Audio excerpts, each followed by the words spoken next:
સ્વાગત છે એકવાર ફરી મોર્નિંગ ટિકર પર આપનું. હવે આપણી સાથે ચર્ચામાં જોડાઈ રહ્યા છે ઇન્વાસેટ પીએમએસના બિઝનેસ હેડ હર્ષલ દસાની, સાથે જ બોનાન્ઝા પોર્ટફોલિયોના વિરાટ જગત. વિરાટ, ગુડ મોર્નિંગ. અને હર્ષલ, સ્વાગત છે સીએનબીસી બજાર પર આપનું. અને એક જર્ની સીએનબીસી બજાર સાથે તમે શરૂ કરવા જઈ રહ્યા છો, તો હોપફુલી વ્યુઅર્સ માટે તમારા સજેશન્સ, તમારા વ્યૂઝ જે છે એ ઘણો ફાયદો અને સારા રિટર્ન્સ લે આવે. Best wishes. હર્ષલ, શરૂઆત કરીએ આપની સાથે. એક વ્યૂ સૌથી પહેલાં તો એક માર્કેટ માટે લઈએ, કારણ કે અત્યારે જે રીતે બજારમાં આપણે જોઈ રહ્યા છીએ, જે પોલિટિકલ ટેન્શન ગ્લોબલ ફ્રન્ટ પર જે અનસર્ટનિટી બનતી જોઈ રહ્યા છે, એની સાથે ભારત માટે એટલે ડોમેસ્ટિક ફ્રન્ટ પર જે મહત્વનું આપણે ગણી શકાય અર્નિંગ સિઝન છે. પરંતુ આજનું ઘણું એક પોઝિટિવ સેટઅપ છે હર્ષલ. એટલે એ મેન્શન કરી રહી છું કે ડોનાલ્ડ ટ્રમ્પ દ્વારા જે ગ્રીનલેન્ડ પર જે એક સ્ટેટમેન્ટ આવ્યું છે, ત્યારબાદ યુએસના માર્કેટમાં એક મજબૂતી જોઈ, અને જ્યારે ભારત સાથે ટ્રેડ ડીલ નું એમણે સ્ટેટમેન્ટ આપ્યું છે મની કંટ્રોલને એક્સક્લુઝિવ, તો ગિફ્ટ નિફ્ટીમાં એક પોઝિટિવ અસર જોવા મળી. આ બધા વચ્ચે કઈ રીતે આપ માર્કેટને જોઈ રહ્યા છો, અને ગ્લોબલ સેટઅપ આપના મત મુજબ કઈ રીતે સમજાવશો? Good morning. પહેલા તો thank you so much for having મી. તમારી વાત બરાબર છે. માર્કેટ અત્યારે શોર્ટ ટર્મ માટે લાસ્ટ 5-6 દિવસથી ઘણું નેગેટિવ હતું, પણ કાલે થોડીક રાહત જોવામાં મળી છે જ્યારે ટ્રમ્પનું સ્ટેટમેન્ટ આવ્યું. પણ ઓવરઓલ તમે અગર જોશો ને, તો ઇન્ડિયન માર્કેટ્સ બાકી અગર ગ્લોબલ માર્કેટ્સથી તમે કમ્પેર કરશો, જેવી રીતના જાપાનનું નિકી છે, સાઉથ કોરિયાનું કોસ્પી છે, તો ઇન્ડિયન માર્કેટ્સ અત્યારે સૌથી લેગિંગ માર્કેટ છે, એટલે સૌથી પાછળ ચાલી રહી છે. આખી ગ્લોબલ માર્કેટ્સ ડાઉ જોન્સ, નેસ્ડેક બધા પરફોર્મ કરી રહ્યા છે. તો અગર તમે આના અંદર જોવા જશો, તો ગ્લોબલ પેરામીટર્સ પર અગર આપણે વાત કરીએ, તો ઇન્ડિયા બહુ સારી રીતના અત્યારે સ્ટ્રેટેજિકલી પ્લેસ છે. આપણે યુકે સાથે ફ્રી ટ્રેડ એગ્રીમેન્ટ સાઇન કરી લીધું, આપણે રશિયા અને ચાઇનાથી આટલા ક્લોઝ થઈ ગયા, આપણે યુરોપ સાથે અત્યારે mother of all the trade deal sign કરવાના છે. તો ઓવરઓલ અગર તમે ગ્લોબલ ફ્રન્ટ પર જોશો, તો ઇન્ડિયા ઇઝ વેરી સ્ટ્રેટેજિકલી અને બહુ સારી રીતના પ્લેસ છે. પણ અગર તમે એક જ પ્રોબ્લેમ જે અત્યારે છે, એ છે ઇન્ડિયા યુએસની ટ્રેડ ડીલ. એ કોઈ પ્રોસિજરલ ડિલેઝના કારણે નથી અટકાઈ. એનું જે અટકાવવાનું કારણ છે ઇન્ડિયાનું ક્લોઝનેસ છે રશિયા અને ચાઇના સાથે. સો આ ટ્રમ્પના જે સ્ટેટમેન્ટ્સ છે, એ શોર્ટ ટર્મ માટે માર્કેટ્સને ઘણી રાહત આપશે. જે હમણાં ફોલ આવ્યો એના અંદર સારો બાઉન્સ જોવા મળશે. પણ જ્યાં સુધી એક ઇન્ડિયા અને યુએસની ટ્રેડ ડીલ સાઇન નહીં થાય, ત્યાં સુધી તમે એફઆઈઆઈઝના પૈસા ઇન્ડિયામાં જોતા આવશો નહીં. અગર તમે અત્યારે જોવા જશો, તો ઇન્ડિયાના અંદર અગર આપણે ડોમેસ્ટિકલી વાત કરીએ, તો ડોમેસ્ટિકલી ઇન્ડિયા અત્યારે લાસ્ટ 3 મહિના જે હતા આપણા ઓક્ટોબર, નવેમ્બર, ડિસેમ્બર, એ આખું વેડિંગ સિઝન હતું, નવરાત્રી હતું, ગણપતિ હતું, ન્યૂ યર હતું, તો કન્ઝમ્પશન ઘણું પિકઅપ થયું. લાસ્ટ યરમાં તમે જોશો તો ગવર્મેન્ટે જીએસટી કટ્સ કર્યા, એના પછી ટેક્સ કટ્સ કર્યા, તો એના પછી બી ઘણી લિક્વિડિટી પુશ થઈ છે માર્કેટના અંદર. જે રેટ કટ થયું એના કારણે બી ઘણી લિક્વિડિટી પુશ થઈ છે. તો અત્યારે ઇન્ડિયન માર્કેટ લિક્વિડિટીના પૂલ પર બેઠું છે. બસ ખાલી એને એક પોઝિટિવ ટ્રિગરની જરૂરત છે, જે અત્યારે ઇન્ડિયા યુએસ ટ્રેડ ડીલ છે. જેવી એ ટ્રેડ ડીલના તરફ પોઝિટિવ ડેવલપમેન્ટ્સ તમે થતા જોશો, એવી રીતના તમને દેખાતું જશે કે માર્કેટ નવું હાઈ મારતું જશે. તો અત્યારે જ્યાં સુધી સ્ટેટમેન્ટ્સ આવી રહ્યા છે, ત્યાં સુધી તમને નાના બાઉન્સ દેખાતા રહેશે.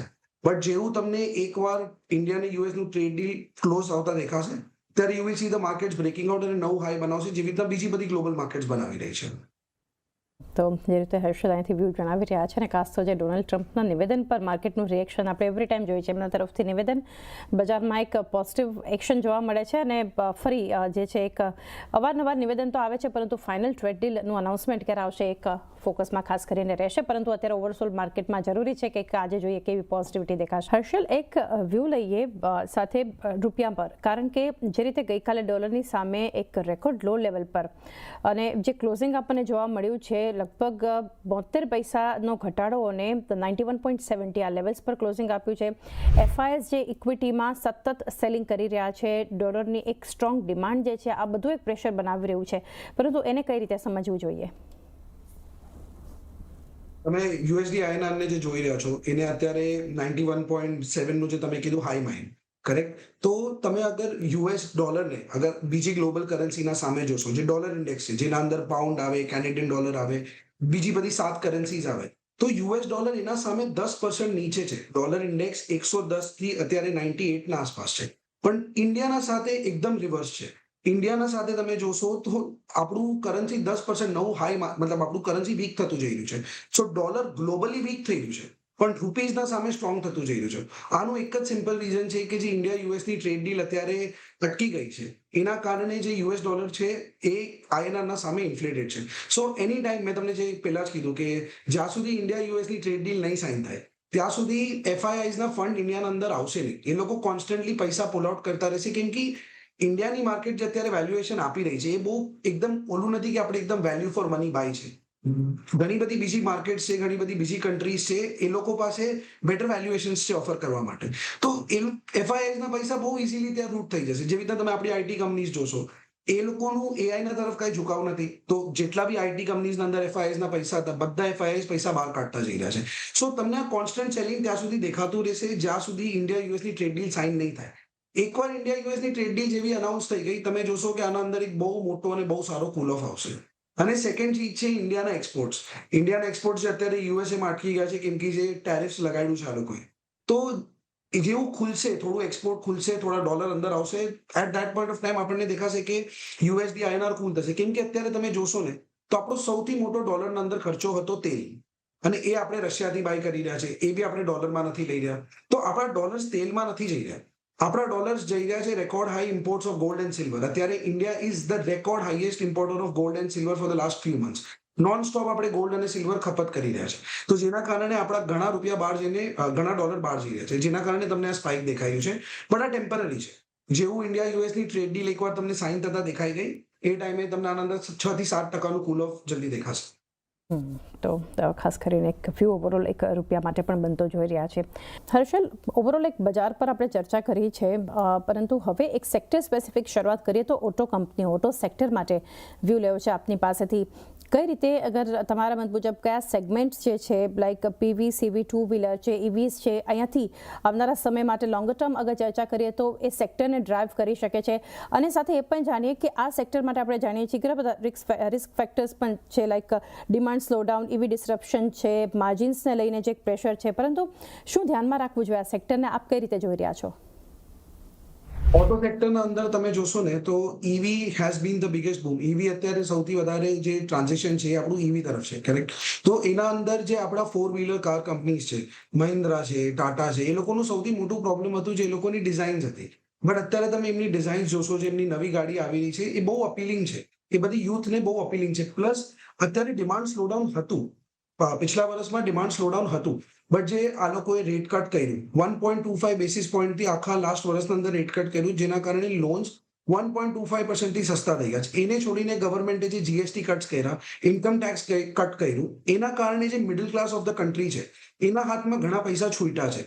તો અત્યારે તમને ઓટો સેલ્સ આગળ ઘણું પિકઅપ થતા દેખાશે. અને ઇન્ડિયાનું જે એક્સપોર્ટ છે, ઓટોનું એક્સપોર્ટ આપણું યુએસના અંદર નથી, આપણે યુરોપના અંદર ગાડી નથી વેચતા, આપણે જાપાનના અંદર ગાડી નથી વેચતા. બટ જે ટીયર 2 કન્ટ્રીઝ છે, જે આફ્રિકા છે, જે નીચેની કન્ટ્રીઝ છે, એના અંદર આપણું ઘણું એક્સપોર્ટ ધીરે ધીરે વધી રહ્યું છે, જેમ જેમ આપણી કંપનીઝ ગ્રો થઈ રહી છે. તો આના અંદર અગર તમે જોવા જશો, જે 4 વ્હીલર કંપનીઝ છે વિચ આર ટ્રાન્ઝિશનિંગ, જે ઈવીના તરફ જઈ રહ્યા છે, સારા ડિઝાઇન સાથે જઈ રહ્યા છે, જે એક્સપોર્ટ પર ફોકસ કરી રહ્યા છે, they would be good bet. Mahindra and Mahindra બહુ સરસ છે, આના અંદર ટાટા મોટર્સ બહુ સરસ છે. અને ઈવીના અંદર બી અત્યારે તમે જોશો તો India is slowly picking up. India ધીરે ધીરે ઈવીને અડોપ્ટ કરતું જઈ રહ્યું છે. થોડોક ટાઈમ લાગશે, આ ટ્રાન્ઝિશનને થોડો ટાઈમ લાગશે. જે કંપનીઝ આના સાથે ટ્રાન્ઝિશન સાથે જઈ રહી છે એ લોકોના સેલ્સ તમને ઘણા પિકઅપ થતા અહીંયાથી દેખાશે. સો ઓટોના અંદર હવે આપણે 2020 કે 2022માં નથી કે તમે કોઈ બી સ્ટોક લઈ લો ઓટોનું ને એ તમને અહીંયાથી 2 ગણું 3 ગણું કરીને આપશે. તમને બહુ સિલેક્ટિવ રહેવું પડશે, બહુ સ્પેસિફિક રહેવું પડશે. જે કંપનીઝ પરફોર્મન્સ આપી રહી છે, જે કંપનીઝ રિઝલ્ટ આપી રહી છે, એના ઉપર તમને ધ્યાન દેવું પડશે. અને એને છોડીને ઓટો એન્સિલરીઝ જે ઓટોના નીચે આવે, ઓટો એન્સિલરી સ્ટોક્સના અંદર બી જે ઘણા ક્વોલિટી નામ છે જેનું એક્સપોઝર યુએસ સાઇડ ઓછું છે, એ લોકોના અંદર બી તમને ઘણી મુવમેન્ટ થતી દેખાશે. સો ઓટો સેક્ટર ઓવરઓલ બુલિશ છું, પણ બહુ સિલેક્ટિવલી બુલિશ છું. જે એના સ્પેસિફિક કંપની છે જેનું રિઝલ્ટ આવી રહ્યું છે અને જેનું બહુ યુએસ સાઇડ એક્સપોઝર નથી, એ કંપનીઝના તમને રિઝલ્ટ સારા આવતા દેખાશે. સેક્ટરને લઈને overall view, M&M, Tata motors જેવા સ્ટોક્સ પર, કંપનીઓ પર લોંગ ટર્મ ફોકસ પણ રાખી શકો છો. અને ખાસ કરીને વાત કરીએ તો બેન્ક્સનું જે માર્કેટ માટે બેંક નિફ્ટી ના એક ઓછા અંડર પરફોર્મન્સને ઓછા એક સેલ ઓફ માટે જે કોન્ટ્રીબ્યુશન આપણે જોઈ રહ્યા છીએ, ઘણી બધી બેંક્સના આપણે નંબર્સ પણ આવતા જોઈ રહ્યા છીએ, પરંતુ જ્યારે NBFCs, બેંક્સ છે, ઇન્સ્યોરન્સ, આ એક BFSI બાસ્કેટની વાત કરીએ છીએ, કઈ રીતે આપનો વ્યૂ અહીંયાથી રહેશે? BFSI બાસ્કેટ તમે એમ જોવા જશો તો બહુ મોટું બાસ્કેટ છે. એને તમે બાયફર્કેટ કરી શકો છો મલ્ટિપલ નાના થિંગ્સમાં. બટ અગર તમે સ્પેસિફિકલી બેંક્સ અને ફાઇનાન્સની વાત કરો તો લાસ્ટ 2-3 વર્ષના અંદર બેંક નિફ્ટી એક બહુ કઈ ખાસ પરફોર્મન્સ આપ્યું નથી. જે એના સૌથી મોટી કંપની છે, HDFC બેંક, કોટક બેંક, એ બધા એક રેન્જમાં જ સ્ટક હતા. કેમ કે જે 2020 અને 2022નું બુલરન હતું એના અંદર એ લોકોને બહુ હાઈ વેલ્યુએશન્સ પર લઈને લાવીને મૂકી દીધા હતા. તો એના પછી એ લોકોના ટાઈમ કરેક્શન અને પ્રાઇસ કરેક્શનના અંદર વહી ગયા, કેમ કે મોટા બેંક છે, બેંક નિફ્ટીનો હિસ્સો છે, તો બહુ મોટા મોટા કરેક્શન્સ ના મારે પણ બહુ લાંબા કન્સોલિડેશન્સમાં વયા જાય. ફાઇનલી 3-4 વર્ષ પછી હવે બેંક નિફ્ટી એનું મોઢું ઉપર કરીને ફાઇનલી બ્રેકઆઉટ આપીને નવા હાઈની તરફ જવાની તૈયારીમાં છે. તો આ ટાઈમ પર લાર્જ કેપ બેંક્સ તો તમને રિટર્ન આપશે જ, અને એ તમને ઘણી સેફટી બી આપશે.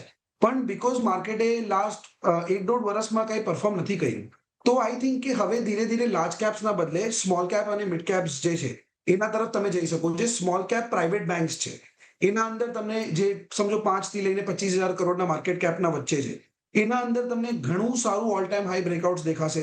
એના અંદર મલ્ટી યર બ્રેકઆઉટ્સ દેખાશે. એ લોકોના રિઝલ્ટ બી આવવાના ધીરે ધીરે ચાલુ કરશે. એમનું બુક્સ થોડી ખરાબ છે, but if they work on there books તો ત્યાં તમને ઘણું ગ્રોથ દેખાશે. એને છોડીને પ્રાઇવેટ બેંક્સ કરતા અગર તમે જોશો તો પીએસયુ બેંક્સના અંદર વધારે ઘણી વેલ્યુ અવેલેબલ છે. એમની બુક્સ વેલ્યુ વધારે હાયર છે, એમના રેશિયોઝ પ્રાઇવેટ બેંક કરતા હજુ બી બેટર છે.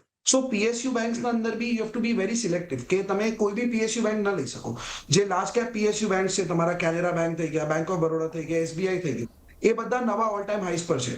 યુનિયન બેંક અને બેંક ઓફ મહારાષ્ટ્ર જે તમારા ક્વોલિટી પીએસયુ બેંક છે, એ નવા હાઈના તરફ જઈ રહ્યા છે. પણ તમે અગર નીચેનું જોશો, આઈઓબી, યુકો બેંક, સેન્ટ્રલ બેંક, તો આના અંદર ક્વોલિટી નથી, એટલે આના પ્રાઇસના અંદર બી તમને મુવમેન્ટ થતી દેખાશે નહીં. જ્યારે પીએસયુ બેંકના લીડર બધા ઓલ ટાઈમ હાઈ પર છે, ત્યારે આ બધા બેંક ઓલ ટાઈમ હાઈથી 25-30% નીચે છે. તો આ વખતે મેં જે રીતે તમને ઓટોમાં બી કીધું કે it is not going to be કે તમે કોઈ બી સ્ટોક લો અને એ તમને મુવમેન્ટ આપશે. આ બુલ રનના અંદર તમને બહુ સિલેક્ટિવ રહેવું પડશે. લાર્જ કેપ પ્રાઇવેટ બેંક્સ તમને રિટર્ન આપશે, પણ અત્યારે લાસ્ટ 1.5 વર્ષથી માર્કેટ ચાલી નથી. સો તમે અગર નીચેના બેંક્સની તરફ જોશો, જે પ્રાઇવેટ પીએસયુ જે પ્રાઇવેટ સ્મોલ કેપ બેંક્સ છે અને જે પીએસયુ બેંક છે, ત્યાં તમને ઘણી ગ્રોથ દેખાશે. એને છોડીને જે તમારી કેપિટલ માર્કેટ કંપનીઝ છે, જે સ્ટોક માર્કેટ રિલેટેડ કંપનીઝ છે, એના અંદર બી તમને સારી ગ્રોથ દેખાશે. Because at the end of the day લોક ધીરે ધીરે જેવું માર્કેટના અંદર એફઆઈઆઈસ ના પૈસા આવશે ને માર્કેટ ઓલ ટાઈમ હાઈ તોડશે, પાછું તમને દેખાશે કે રિટેલ ઇન્ટરેસ્ટ શિફ્ટ થઈને પાછા નંબર ઓફ ડીમેટ એકાઉન્ટ્સ વધવા માંડશે. તો ત્યાં બીએસઈ છે, જેવી રીતના એમસીએક્સ છે, હવે અત્યારે કેમ કે માર્કેટના અંદર રિટર્ન્સ બની નથી રહ્યા, તો લોક ધીરે ધીરે કમોડિટીઝના તરફ જતા જઈ રહ્યા છે. કેમ કે લાસ્ટ 1-1.5 વર્ષના અંદર ગોલ્ડ અને સિલ્વરે 3 ડિજિટ રિટર્ન આપી દીધા છે. તો લોકોનું ઇન્ટરેસ્ટ ધીરે ધીરે ઇક્વિટીથી કમોડિટીઝના તરફ શિફ્ટ થતું જઈ રહ્યું છે, જેના કારણે એમસીએક્સ અત્યારે રેકોર્ડ હાઈ લેવલ પર છે. તો જે સ્ટોક માર્કેટ રિલેટેડ કંપનીઝ છે, એને બી ઘણો ફાયદો થતો રહેવાનો છે. જે તમારી ઇન્સ્યોરન્સ કંપનીઝ છે, આ જનરલી સ્લો મૂવર્સ હોય, આ લગાડ હોય, આ પેન્શન ફંડ ને બધા લે, જે 5-5, 6-6 વર્ષ લાગે ડબલ થતા. તો ઇન્સ્યોરન્સ સેક્ટરના અંદર અત્યારે જ્યારે માર્કેટ લાસ્ટ 1.5 વર્ષથી પરફોર્મ નથી કરીને બેઠી, મારું પર્સનલ બેટ નહીં હોય ઇન્સ્યોરન્સ સેક્ટરના તરફ, કેમ કે it is growing at a very slow speed. બહુ ધીરે ગ્રોથ હશે. અને અત્યારે આફ્ટર 1.5 યર જ્યારે માર્કેટે પરફોર્મ નથી કર્યું, તમને થોડા એક્સપ્લોઝિવ સ્ટોક્સ જોશે તમારા પોર્ટફોલિયોમાં. એક વ્યૂ ઓવરઓલ સરસ એક આ થીમ પર હર્ષલે આપણને વ્યૂ આપ્યો છે. નાની પ્રાઇવેટ બેંક્સ અને એક ક્વોલિટી પીએસયુ બેંક્સ પર એક ફોકસ રાખી શકો છો. હર્ષલ, એક કોમોડિટીઝના ફ્રન્ટ પર ગોલ્ડ સિલ્વર પર એક વ્યૂ લેવો છે આપની પાસેથી, કારણ કે જે રીતે ગ્લોબલ અનસર્ટિનિટીઝ અને જે રેટ કટ એક્સપેક્ટેશન્સ જોઈ રહ્યા છે, પ્રાઇસીસ અત્યારે જે રીતે આપણને આ સેટ પરથી બનતા જોઈ રહ્યા છે, આપનો વ્યૂ કઈ રીતે રહેશે અહીંયાથી? ગોલ્ડ અને સિલ્વર અત્યારે તમે જોશો તો લાસ્ટ 1-1.5 વર્ષના અંદર 2-3 ડિજિટ રિટર્ન આપી દીધા છે. અને આ જે અત્યારે ગોલ્ડ અને સિલ્વરના અંદર જે મૂવ આવ્યો છે, એ ખાલી એક મોમેન્ટમનો મૂવ નથી. જે ગોલ્ડ જે અત્યારે ચાલી રહ્યું છે, એ છે ચાઇનાના બાઇંગના કારણે. ચાઇના અત્યારે ગોલ્ડ નોન સ્ટોપ અક્યુમ્યુલેટ કરી રહ્યું છે ફોર લાસ્ટ 14 મંથ્સ. અને તમે અત્યારે ગોલ્ડના અંદર જોશો તો જેટલું ગ્લોબલ કેઓસ છે, જેટલું ટ્રમ્પ અહીંયા મારામારી કરવાની વાત કરે છે, ત્યાં મારામારી કરવાની વાત કરે છે, રશિયા યુક્રેન ચાલી રહ્યું છે, ઈરાન ઇઝરાયલ ચાલી રહ્યું છે, આખી દુનિયા જ્યારે ગ્લોબલ કેઓસ હોય ત્યારે બધા સેફ હેવનની તરફ મૂવ કરવાનું ચાલુ કરી નાખે, વિચ ઇઝ ગોલ્ડ. અને જનરલી જ્યારે ગોલ્ડ ચાલવાનું ચાલુ કરે તો એના પાછળ ધીરે ધીરે, ગોલ્ડ ઇઝ કિંગ ઓફ કમોડિટીઝ, જ્યારે ગોલ્ડ ધીરે ધીરે ચાલવાનું ચાલુ કરે એના પાછળ સિલ્વર, કોપર, તમારા જેટલા બી નોન ફેરસ મેટલ છે, તમને બધા દેખાશે. પણ આ વખતે જે બુલરન છે એ છે because of the physical shortage. બધાને લેવું છે પણ એટલું ગોલ્ડ અવેલેબલ છે નહીં. અને સિલ્વરના અંદર બી એ જ થઈ રહ્યું છે. સિલ્વર લાસ્ટ 5 વર્ષથી એનું જે પ્રોડક્શન છે એ ડેફિસિટમાં છે. એટલે જેટલું સિલ્વરનું ખપત થાય છે ને જેટલું સિલ્વર બને છે, ખપત બનવા કરતા વધારે છે. તો લાસ્ટ 5 વર્ષથી સિલ્વરનું નોન સ્ટોપ અક્યુમ્યુલેશન થઈ રહ્યું હતું, અને અત્યારે જઈને ફાઇનલી જ્યારે દુનિયાને રિયલાઇઝ થયું કે આપણા પાસે એટલું સિલ્વર છે જ નહીં, તો અત્યારે તમે પ્રાઇસને વર્ટિકલી ઉપર જતા જોઈ રહ્યા છો.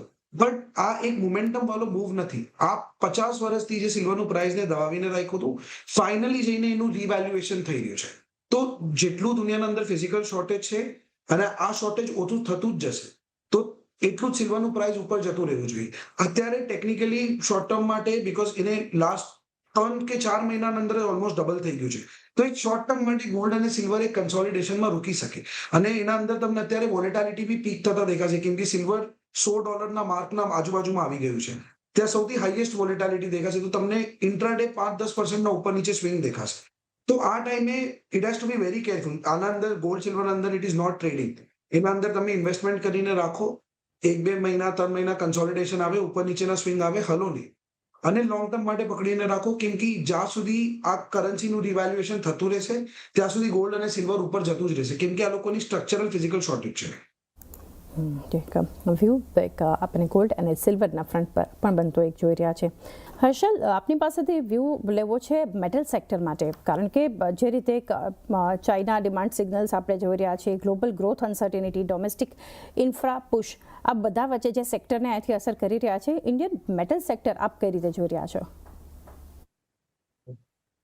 ઇન્ડિયન મેટલ સેક્ટર એકચ્યુઅલી તમે જોવા જશો ને તો એ બહુ મોટું છે એઝ અ સેક્ટર. એને 3 પાર્ટમાં તમે ડિવાઈડ કરી શકો: માઇનિંગ, સ્ટીલ અને non ferrous metal. Non ferrous metal એટલે કોઈ બી મેટલ જેના અંદર આયરન ઓર યુઝ નથી થઈ રહ્યું, જે તમારું કોપર થઈ ગયું, ઝિંક થઈ ગયું, સિલ્વર થઈ ગયું. તમે અત્યારે કોપરના અંદર જોશો તો કોપરના અંદર બી સિલ્વરની સ્ટોરી રિપીટ થઈ રહી છે. કોપર બી વર્ષોથી સ્ટ્રેટેજિક શોર્ટેજના અંદર છે અને બધી એઆઈ અને બધાનું બેસિક રો મટીરિયલ કોપર અને સિલ્વર છે. તો કોપરની જે સ્ટોરી છે એ સેમ તમને આ સિલ્વરની સ્ટોરી રેપ્લિકેટ થતા દેખાશે. તમે હિન્દુસ્તાન કોપરને જ જોઈ લો. લાસ્ટ ડિસેમ્બર મહિનાનું એનું 1 મહિનાનું રિટર્ન 50% છે. તો કોપરની શોર્ટેજ ધીરે ધીરે લોકોને રિયલાઇઝ થતી દેખાઈ રહી છે અને જે એના કોપર સ્પેસિફિક સ્ટોક છે, તમારા એલ્યુમિનિયમ સ્પેસિફિક સ્ટોક છે, national aluminium, Hindustan zinc, Hindustan copper, એ બધાના અંદર બહુ સ્ટ્રોંગ બાઇંગ છે બીકોઝ આ બધા સ્ટોક્સ જનરલી સાયક્લિકલ હોય. આ લોકો ના ચાલે તો વર્ષો સૂતા જ રહે, પણ જેવું આ લોકોના અંદર આ લોકોની કમોડિટી સાયકલ પિકઅપ કરે એ ટાઈમે તમે જોશો કે આ લોકોના બધાના અંદર નોન સ્ટોપ બાઇંગ આવે, જેમાં 50% ના મૂવ આવી જાય મહિનાની અંદર. તો હિન્દુસ્તાન કોપરનું જે મુવમેન્ટ છે, હિન્દુસ્તાન ઝિંકનું મુવમેન્ટ છે, is directly connected to the movement of copper અને તમારું સિલ્વર. તો ઓવરઓલ મેટલ્સના અંદર તમને જ્યાં સુધી ચાઇના બાઇંગ કરી રહ્યું છે કેમ કે અત્યારે ડોલરથી હટીને, ડોલર બેક કરન્સીથી હટીને મેટલ બેક કરન્સીના તરફ જઈ રહ્યા છે, જે સૌથી સ્ટ્રોંગેસ્ટ ચાઇના પાસે છે અને China non stop metals accumulate કરતું જઈ રહ્યું છે. જે ગ્લોબલ શોર્ટેજ છે એના કારણે જે પ્રાઇસ પુશઅપ થઈ રહ્યું છે, તો આ લોકોનું તમને જે ટોપ લાઇન અને બોટમ લાઇન છે, જે સેલ્સ અને પ્રોફિટ, એ આ લોકોના આવતા ક્વાર્ટર્સમાં, જેવી રીતના હિન્દુસ્તાન ઝિંકનું હમણાં રિઝલ્ટ આવ્યું, હિન્દુસ્તાન ઝિંકે one of the best result નાખ્યું છે હમણાં. સિમિલરલી હિન્દુસ્તાન કોપર, નેશનલ એલ્યુમિનિયમના જ્યારે રિઝલ્ટ આવશે ત્યારે તમને એના સેલ્સ ને પ્રોફિટના અંદર ઘણી ગ્રોથ દેખાશે કેમ કે આ લોકોના કમોડિટી, અંડરલાઇન કમોડિટી પ્રાઇસીસ વધ્યા છે. તો આ વધતા રહેશે અને મેટલ્સના અંદર મૂવ આવતો રહેશે. જે રીતે ગ્લોબલ ટેક સ્પેન્ડની વાત કરીએ, ઇન્ડિયન આઈટી કંપનીઓ પર આપણે જોઈએ, એઆઈ એડોપ્શન જે તમે પણ મેન્શન કર્યું હતું, જે ઓવરઓલ એક ડિમાન્ડ આઉટલુક પણ બદલી રહ્યો છે, આ સેક્ટર તમે કઈ રીતે જોઈ રહ્યા છો? તમે જોશો તો ગ્લોબલ માર્કેટમાં અગર કોઈ એક સેક્ટર જે ચાલી રહ્યું છે તો એ ખાલી આઈટી જ છે. તમે યુએસના અંદર જોઈ લો, ઓરેકલ જોઈ લો, તમે યુએસના અંદર એનવીડિયા જોઈ લો, બીકોઝ આ લોકોએ જે એઆઈના તરફ જે પાઇવટ કરવાનું હતું 2-3 વર્ષ પહેલા, એ આ લોકોએ બહુ જલ્દી કરી નાખ્યું. અને આપણી ઇન્ડિયન કંપનીઝ, જે આઈટી કંપની છે, આર મોર સર્વિસ ઓરિએન્ટેડ. એ લોકોએ જે આઈટીનું પાઇવટ હતું એ લીધું જ નહીં.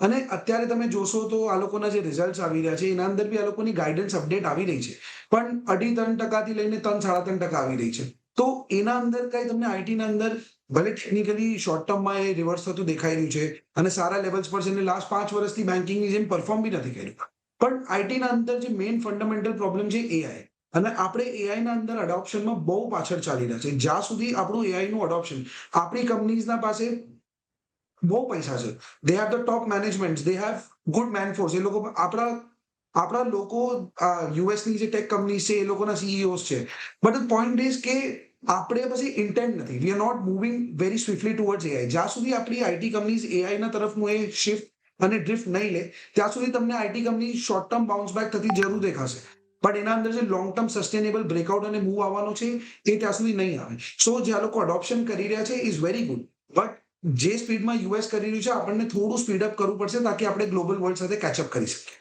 તો અત્યારે શોર્ટ ટર્મ માટે યસ, આઈટી બુલિશ છે કેમ કે તમે યુએસડી આઈએનઆર જોઈ લેશો તો એ 91 પર છે. તો આ લોકોનું જે સેલ્સ અને પ્રોફિટ આવે એ યુએસ થી આવે, તો જ્યારે ઇન્ડિયન રેટમાં તમે કન્વર્ઝન કરો ત્યારે તમને સારી ઘણી ગ્રોથ દેખાય. બટ જ્યારે ઇન્ડિયા યુએસની ટ્રેડ ડીલ સાઇન થઈ ગઈ અને યુએસડી આઈએનઆર કુલ ઓફ થઈ ગયું ત્યારે તમને આ લોકોના રેવન્યુઝ અને પ્રોફિટ પાછા થોડા ડાઉન થતા દેખાઈ જશે.